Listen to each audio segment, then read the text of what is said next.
Way power the man, this your boy Hamburger. Welcome to a brand new Comic Crusaders special. And woo! Today we got somebody that's mega talented. I mean, in the game on the social side for a minute and just murdering it. I mean, reading up on this young lady, I'm like, where pa? Then I saw a man too. I said, he looked familiar. Then I looked into that. I said, oh my gosh, this is insane. I used to watch Homie dance around. You know what I mean? This is great. This young lady is not just a social media influencer. She's a singer. She's a performer. She's a designer.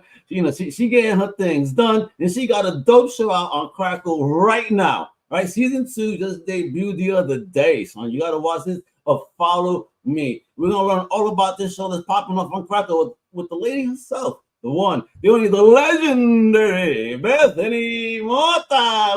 Welcome to the show. How you doing? Hello, I'm good. Wow, that was probably one of the best intros I've ever gotten. That was so nice.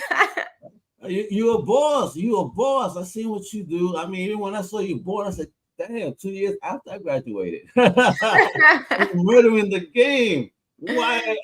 I love it. I love to see that. So, Thank all right, you. I want to roll it back before we get all into about what following is about.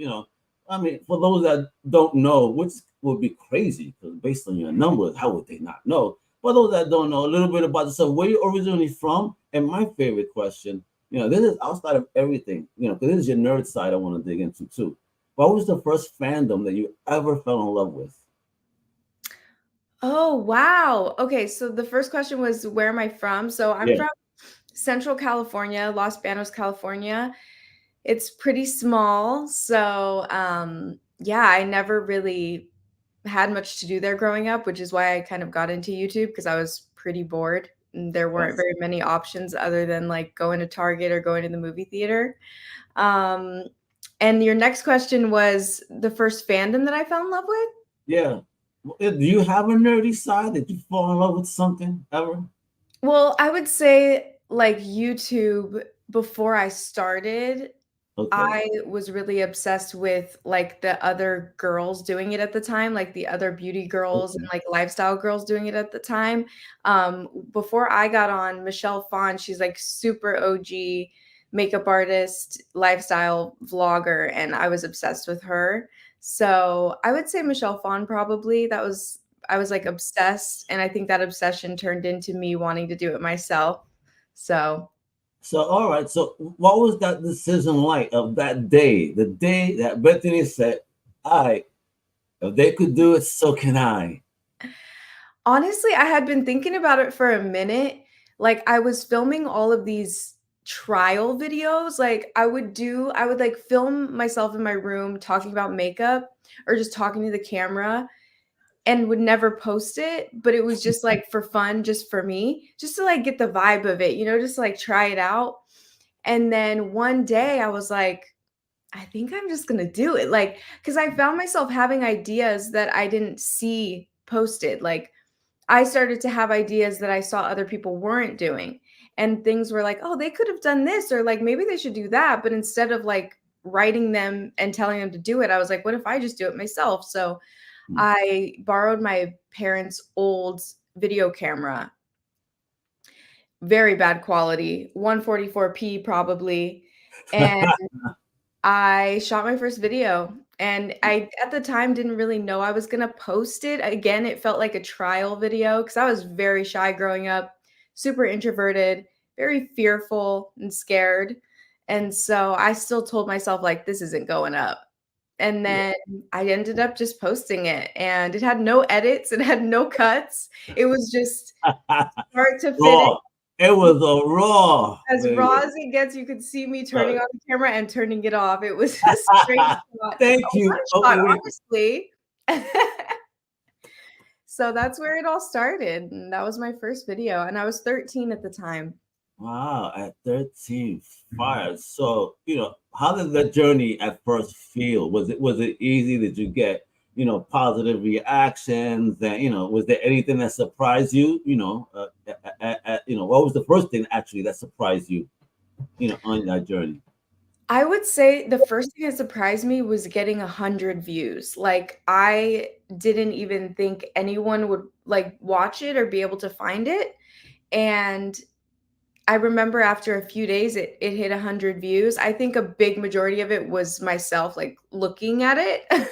Probably my mom, because my mom was the only other person I told, so we were both kinda going back and looking, so I think 50% of those views were ours, but just to see it grow, even from 100 views to 1,000 views, which it took a little bit of time, but just the thought of, and I feel like we're so used to it now with social media, like, everyone posts on social media. There's not even, I would say, specific influencers. There's people that are well known, but we're all posting, even our moms and our grandparents. We're all on social media. And I feel like we're a little immune to views and likes now. But at the time, I was like, 500 people that don't know me watching is crazy, you Oh, know? I hear you. I used to get excited too when I had some other videos like, oh shit. Yeah. Verify what's going on here. Dig it. I dig it. All You're right, like, so I'm a star already overnight. Those right, 500 right. You start stressing yourself, you getting all gassed up. You're like, oh, yeah. coño, mírame, hey. All right, so I get it, I get it. All right, so talk about when you got your first opportunity, like a sponsorship or something. How did that feel? And did you react like, was this real, or you gaming me? Because I know how I reacted with my first opportunity. Yeah, I would say one that stands out the most to me was maybe a year or 2 years into it after I'd been posting for that long, and I got reached out to by 17 magazine, which the girls know, like 17 magazine is like the girls grow up on it. It's the magazine that all the girls want at the store, and it's just like part of your childhood, part of your teen years. And they were doing like a little part of the magazine where they were getting girls from social media and having them come to New York and do like a little photo shoot. It wasn't really paid, but it was just to be associated and to be able to work with them was like a dream come true. So that was probably the first time that I was like, no, this is fake. Let's check the email. Like this can't be real. And even going there and flying out, never being on a plane before, it was so surreal. It felt very quick, like everything happened very quickly.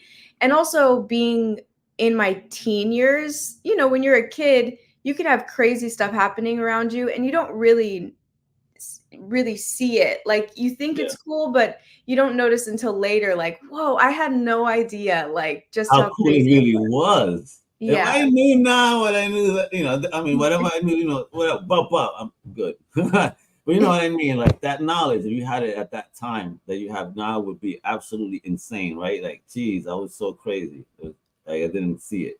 I love it though, because you still kept moving on up, doing your thing. I mean, from that, you've done your own brands and all that other goodness, and then you also got an opportunity to even host a show. I mean, wait a minute. Even before that, you were on Dancing with the Stars. I mean, salute on that. What was it, Thank 40? you. You were doing your thing, mom. Thank you. That's so sweet. Yeah, no, it's crazy. I feel like that's the thing with social media that is so great, and it's been really cool to see social media grow into so many platforms. Like when I started on social media, it was just YouTube. Like that's all we had. We didn't even have Instagram yet. I remember when Instagram came out, that was crazy. And now we have TikTok and we have all these other platforms. And I feel like it's getting easier and easier for everybody to, you could build a following overnight. And I think that's so cool because you could even start out doing like I did, doing makeup or doing cooking or doing whatever your niche is. And 5 years down the line, you could be trying out all these other different things because you built a brand, so you can really venture into different areas that you would like to. And I've been able to do that with dancing and now with hosting most recently, which has been a whole nother world that's been really nice to explore. So let's talk about that. This amazing 10-episode series that it's on Crackle, right? I mean, the season 2 just debuted, but before we start cracking on that, my main man over there at Crackle, the CW himself, Chris Boozy, he sent me a trailer. For those unfamiliar with the Follow Me show, check out this trailer. I mean, I got this. I'm watching it. I think I got to finish out the season. I find it very interesting. Good job, Beth. Here goes. Okay, we're just gonna do it. We're just gonna do it. posted. Follow Me Season 2 is bigger and better than ever. That's right, we're back and making content again. Come with us as we follow 10 aspiring social media stars working with some of the world's most iconic brands. You will meet highly sought-after celebrity guests who are here as mentors to help you for a series of challenges. We just did the first challenge. And we did a good job, so that's the vibes. Most importantly, you're here to make super engaging content. And one of you is gonna win the top prize of $50,000. $50,000 is a lot of money. A new cast, new challenges, but the same Follow Me fun. I feel very good about it. Wish us luck. Yeah, but that's nice. You're 50 racks. You know what I mean? You can check out season 2 right now. Follow me on Crackle right now. It's free, folks. It's free. You have no excuse on multiple platforms, all right? I kid you not, on multiple platforms. So you gotta check this out, all right? So you get into it, 45-minute episodes sponsored by Mars Wrigley's that makes some of my favorite snacks. You know what I'm saying? I mean, I'd be hooked on my Snickers, I'll tell you that much. My Twix. I used to be the Hubble Bubble guy, but I can't now. I gotta be more on the softer though. Maturing is the Snickers for sure. I love Snickers. That would be hooked. All right, so talk about the show and getting involved. How did it feel to have this opportunity when season 1 was, had come along? I mean, how did this even happen? Yeah, so I worked on season 1 as well, which was incredible.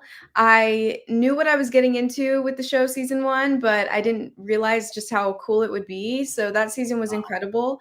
And season 2 has been even better. So basically, obviously, the concept of the show is it's a 10-part series and we follow 10 different social media stars. So they've all kind of built their own audiences up until this point. And they all have their own niches. We have a makeup girl, someone who is in comedy, storytellers, fitness, they all kind of do their own thing, but they're all competing for that $50,000. So they have challenges every week. Since it's sponsored by Mars Wrigley, we have Skittles, M&M, Snickers, all these brands that are presenting them with different challenges. And so they have those challenges. And then they also have these showcase posts where they get to kind of make whatever they want. And it really just showcases who they are as creators, but it's all under this timeline as well. They are working. Yeah, 1 hour edits, 1 hour only. Are you nuts? Oh my God, I'd be so stressed. This everything will turn right in that 1 hour. You crazy? Oh my God, I'd be so. I have a friend that could do it, but me, I'm not that fast. I'd be stressed. Yeah, I've been doing social media for so long. I've made so many videos. I was like, I couldn't. I don't know if I could do it under the pressure. And also amongst competitors, I think is a whole nother world when it's they're all working next to each other. So you feel the competition in the room with you. And it's just been really crazy to see it. I've loved kind of taking the position of host because I really get to kind of step back and observe and also be there to support them and spotlight their journey because you really get to see them grow as creators. And I think it's really inspiring. All right. So, how the influencers selected as well as the guest judges, because I mean, they're amazing guest judges on this season, like Kika Kim, you got Jojo Sim, Evelyn Gonzalez, Annette OK, Wepa, the list goes on. Yeah, we have incredible mentors this season. So they were able to come in and really help our competitors, and they help present the challenges with each of the brands, and then they judge their performances at the end of the episode. I love it because I don't have to make the hard decision. They're the ones that come in and they just choose, whoever they feel like deserves it in that moment. And they're going really based off of, because they don't really know these creators personally. So they're going off of that one video that they create and what they bring to it, how they present their uniqueness as creators. And I think that that's really what being a content creator is about, is there's so many people that are doing what you're doing. There's so many people in the same genre as you. So how are you going to take, that spark in you that your friends love, that your family loves? How do you present that and translate that in your videos? So will you say that's one of the key challenges that the contestants face when they're trying to create this promotional content, especially for well-known brands? Absolutely. I think that that's something that will stand out to brands as well is, there's so many creators that a brand could work with, but what's going to make them want to work with you? Usually it's something about you that makes you irreplaceable. And the only thing that can really make us irreplaceable is our unique spark, whether that be your editing talents, if you have a specific style that you love in editing, or your personality, or just what you bring to the table that really only you can do, that is like your footprint and your signature. And I think that's what a lot of the judges were looking for this season. Oh, dope, dope, dope. All right, so can you share any memorable moments or standout performances from the contestants, that you had this season that you can share without spoiling too much so people could go and watch? Ooh, that's hard to say. They really, I will say this cast is so talented, and I can't even really pick out one person that I'm like, oh, this person was the best, because they're also all in their own specific niche. Like we have Kayla, who's our beauty influencer. She is so talented at makeup. It's insane. Even if you know nothing about makeup, you will still be like, how'd she do that? Like Yeah, it's I'm a dude. But something when I see how these girls put on their makeup and do like designs, because I am a comic book nerd. I'm like, how the hell, yo, you look just that's insane. Yeah, she blew me away this season. We had so many, even Kitty. She's such a beautiful storyteller.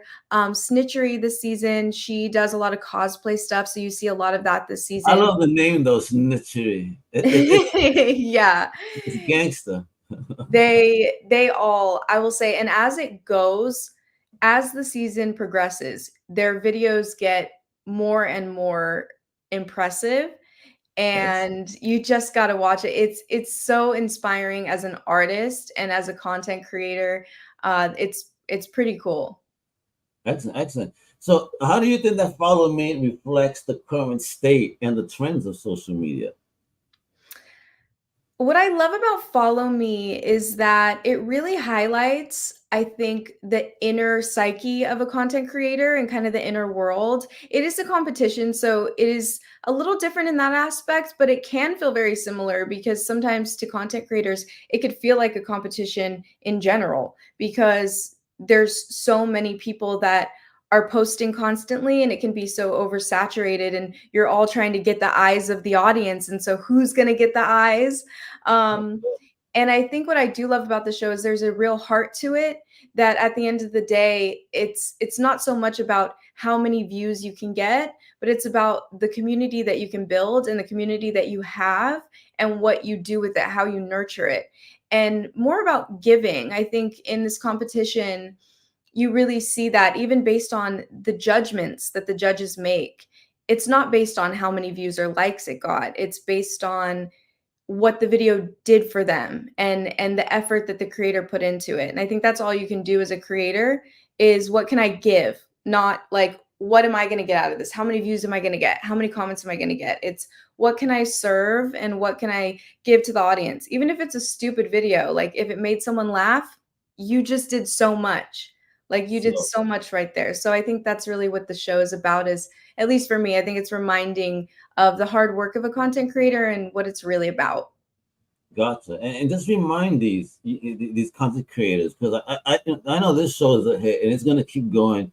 Bethany, your job is safe for a minute because you'll be bringing that energy. So, like, let them know right now, like, what qualities do you believe, right, are necessary for contestants to succeed and actually win those 50 racks, you know what I mean, and make it rain, baby? Yeah, I would say to challenge yourself. I think I saw that with a lot of the contestants this season. It can be kind of grueling, especially when you're been given so many challenges back to back and you're making content constantly. You can kind of feel like you run out of ideas, but you have it there in you. And so I would say really tapping in to yourself and to your creativity and trusting it, and not getting caught up in like, what am I supposed to do? Or what are they doing? I need to make sure like I know what they're doing so I can like do better than that. I think really tapping into yourself and trying to top what you did last will take you very far, and being okay with learning something new or venturing into a part of yourself as an artist that you're unfamiliar with. Yeah, man. I always say, be your own number one fan, but also be your own number one competitor. It's you. It's just you. That's it. Ain't no one else. Forget about the world. You gotta, you go on. You gotta make it now.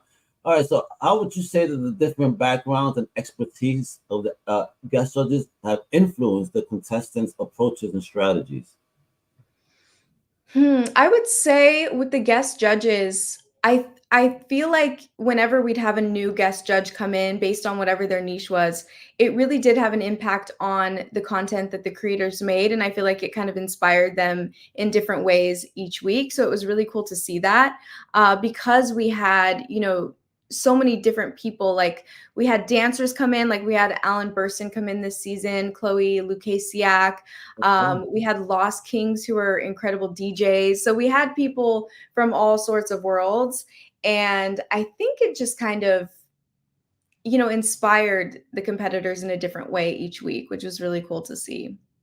But all right. So looking ahead here, like, what are your hopes for the future of Follow Me and its role in shaping the influencer industry? Because I mean, you are a game changer, Bethany. Thank you for your service, kicking ass. Being a Latina, doing her thing out there. It's quite inspiring. You know what I mean? So for myself, so I feel very proud and happy in seeing that. Again, I read about you. I was like, whoa, wepa, fire! Thank you. All right, Yeah. For the future of the show, I think I just hope to see it showcase more people's talents, and I really feel like this season was way more than I ever thought it could be, and it was even more powerful than the first season, and I feel like that would just continue and just create a space for creators to come together and showcase their talents to the world. look at you. And let me ask you. This is all about the Follow Me, and folks. Again, you gotta tune in, check out season 2 right now. It's on Crackers, absolutely free. And again, if Mega made time for this, trust you me, it's cool. I was watching, I said, all right, I'm enjoying this. And I see, and again, I make stuff, so I like these ideas that these kids is coming out through. You know what I mean? I still got a couple of years in me. Yeah, you do. More than that. Come on now. So all right, so how do you balance, your various ventures, and then you maintain that very creative spirit that you have across, those different platforms and hosting and doing what you do? Yeah, I think for me, it's just finding a good balance of like being a creator and also, helping the audience and also doing what feels good for me. Because I've been doing social media for so long, I've definitely got caught up in like posting all the time, or like, what do they want? Like I have to, stay on top of it. And now I feel like I'm at more of a place where I kind of take it a little bit more easy, in the sense of like, what do I want to do, or what do I feel like I can really give that's honest and that's genuine? And that's kind of where I'm at in terms of social media, is just like being more of service and posting and creating content that feels authentic. And then, yeah, I think for me, I also just really love kind of being a host and taking that venture now and going down that road and seeing what that has in store, because it's already been incredible. Being like the social media creator for so long, I love it, and I'll always be in social media, I believe. Like I'll always be on YouTube, but it's really cool to kind of sit back a little bit on this show and like watch other people's journeys a little bit and spotlight that. Excellent. I love that spirit. See, that's good energy. Good energy. And talking about some good energy. Are you gonna do any singing anytime soon? What's popping there? I sing all the time. I just don't put it out. Probably in the future. Yeah. All right. Are you gonna be making any appearances anywhere where where your fans can see you? Are you gonna be speaking anywhere where people can hear you, check you out, other than of course watching you and following you? Yeah, just on my socials, Bethany Mota on YouTube and Bethany Noel M Instagram.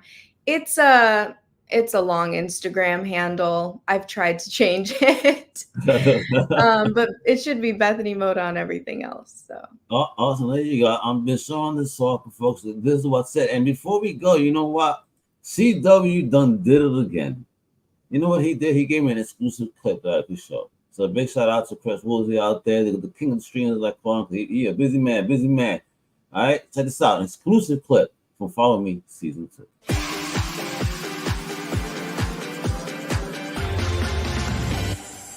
Hey, welcome you guys. Hi. For this challenge, you can have it all because you are going to be working with Twix.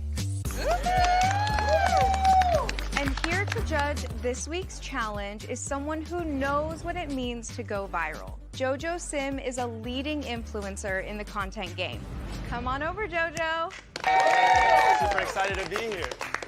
Let's talk about these mystery boxes. Inside the boxes are props that you and your teammate will use to create a post that showcases the duality of the Twix brand and proves that there's more to a Twix. The team to magnify the power of inclusion in the most fun and engaging way will be the winner.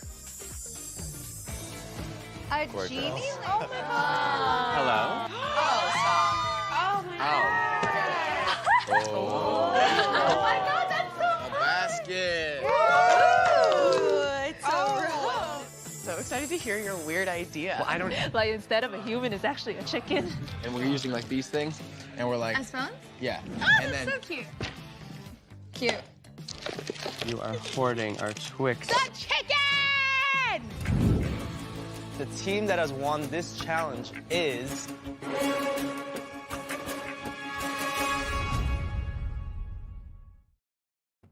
I can't wait to watch.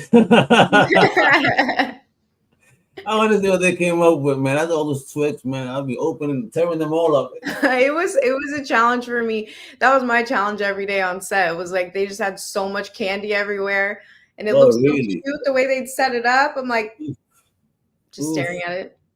Oh man, heck yeah! I would have probably had a year's worth at the crib already. You know what I mean? I love me them Snickers. All right, so Beth, you're amazing. I love the energy. Keep doing what you're doing. And everybody follow this young lady everywhere, as we have been showing. Or just repeat one more time. Bethany on X at Bethany Mota. Instagram, Bethany Noel M. All right, and of course on the YouTube, subscribe right now. Turn on notifications. That way you see when her videos are going up there. All right. But most importantly, tune on right now. Tune in right after this show. Right now, it's free. It's lunchtime for a lot of y'all. No excuses. Come on now. Watch one episode, all right? Right now, and you're going to get hooked. Season 2, follow me on Crackle right now. That is what you guys have to do because they're amazing. Crackle chicken soup for the soul on all streaming services. Distributed through over 140 different touch points in the U.S., all right? So you can watch this on Amazon, Roku, smart TVs, gaming consoles, and more, all right? Mobile, PC, all right? No excuse, folks. Free content, all right? Hasta la próxima, mi gente. It's Bethany Mota. It is out. Mega. Thank you all for tuning in and showing the love. Hasta la próxima. Wepa!